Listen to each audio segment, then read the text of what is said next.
Deconstructionists and other atheists who have chosen as their purpose in life to search out or construct obscure justification for denying the reality of God have laid out one more objection to the Gospels, to which my initial response was, "Really? This is the standard you're flying now?" Although it's an argument from silence, desperate atheists have appropriated strength from saying, look, something is not there.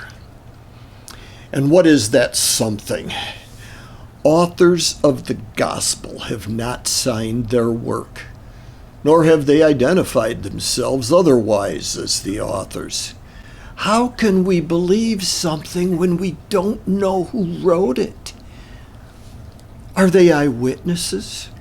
Are they random guys who wrote myth decades after the events were claimed to have happened?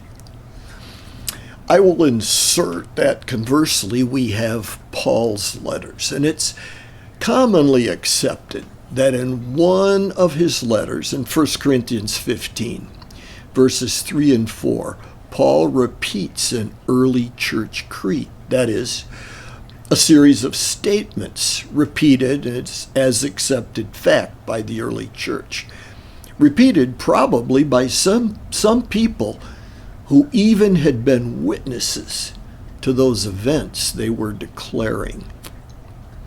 A focal point of that creed, a focal point, was the declaration and acceptance of the resurrection of Jesus. And it is believed that that creed was being repeated by the early church within less than 10 years after the resurrection. So there's something told to us by a named author shortly after the events. Just thought I'd throw that one out there. But back to no named authorship of the Gospels. Paul's letters that I mentioned are letters. They're from me to you.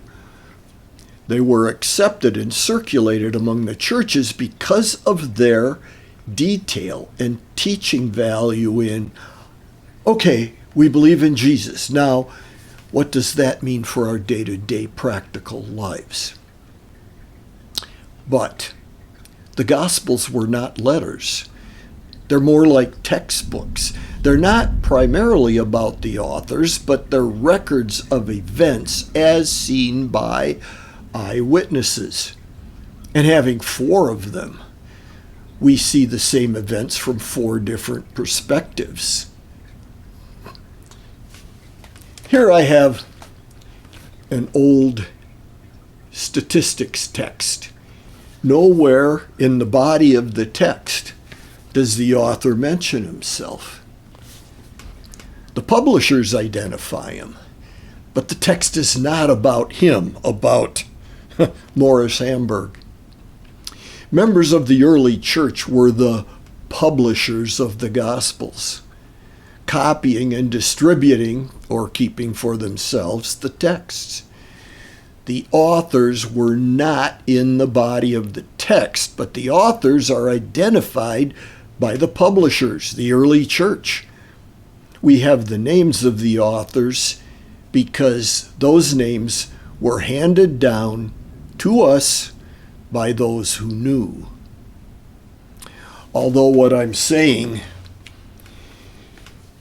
is consistent with what we know from scholarship, I do understand that will not be adequate for atheists. But then nothing would be, would it?